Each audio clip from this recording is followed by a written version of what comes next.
Hi everyone, and welcome to this chapter of Dart Crash Course.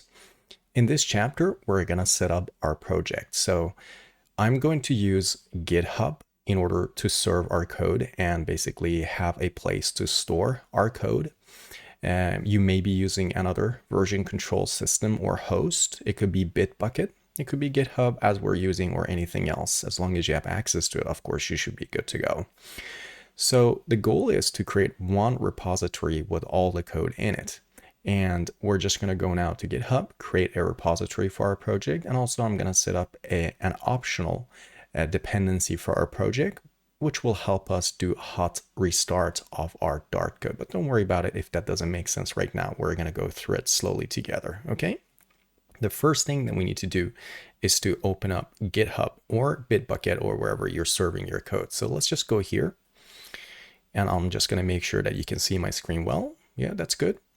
Then let's go ahead in here and create basically our repository. So I have already a repository set up for this course. I'm just going to have a look, actually see what it is called. I can see it is called YouTube course Dart Crash Course Private. So this is the repository that I've already created. You can see in here it says YouTube course Dart Crash Course Private, and I'm just going to call this one public because I have a private copy of this repository which only I have access to, and that is simply my staging area in order to prepare this course for you. So I don't make the code public from the absolute beginning. And this one is called YouTube course Dart Crash Course Private, and you're more than welcome to create, public. And you're more than welcome to create whichever repository name that fits your needs, as long as, of course, it is some kind of a good indication of what that repository actually contains. Then in here, we're just going to say YouTube course, YouTube Dart Crash Course repository, okay? And I'm going to make this public. Then let's initialize it with a README file. And then we're just going to say add a git ignore for Dart in here. Okay. And let's just choose a MIT license in here. And I'm just going to say create repository. And we can change these things later, so it doesn't matter so much right now. Okay. Then I'm going to go here in the code section, grab this URL from here, and let's open up a terminal window. I'm going to bring up a terminal window in here. All right. And let's go ahead into a folder and to clone this project. So I'm just going to say cd dev projects Dart I have in here. Okay. And let's say git clone and then paste that URL in here. Okay. Okay, that's really good. So if we then go into YouTube course, Dart Crash Course Public, then this is Visual Studio Code. Actually, we can close this, so we can just cd in here. Okay, so we're in that folder at least. So there we go, we're right here. Now, there's one thing more that actually we have to take care of, and that is using a dependency which is called fswatch, as in file system watch. Now you see, in order to run Dart code, you will need to either run the Dart code yourself from terminal by executing, for instance, Dart, and then let's say Dart, and then we say my file.dart. Okay, and this will run your Dart code for you. Or you could use a file system watcher, which is something that I will do in this course using a dependency called fswatch.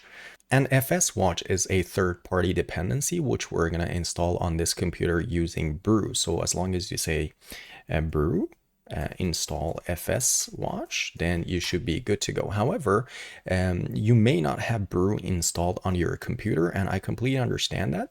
And in order to do that, you can just go ahead and search online for installing homebrew. So if you just search for install homebrew, then you will get all the instructions necessary for installing homebrew, and using then homebrew you can install fswatch on your computer.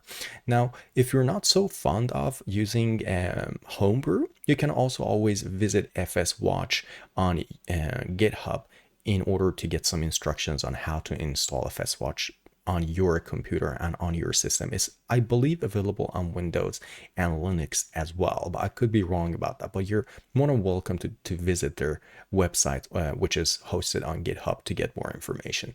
But fswatch is one of the key components that we're using in this course, so it is kind of important that you install it on your computer, and it really makes the process of rerunning your Dart files a lot easier once you make changes to them. So the whole point is that we create a Dart file for every bit of code that we want to explain.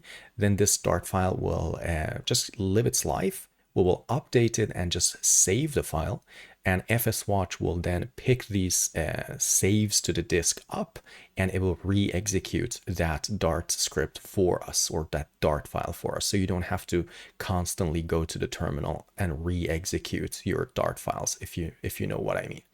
I can see in here the brew installation is taking a long time for me. I don't have to really, or we don't have to wait for it, since I've already actually installed fswatch on my computer, so this doesn't really matter if it is going to go through or not.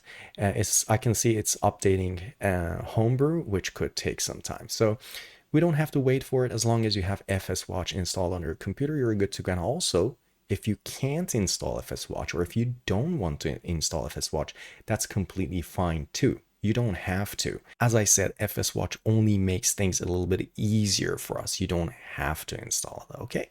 So now that we have that set up and we have our GitHub repository set up, I think we're basically ready to go. So I see you in the next chapter.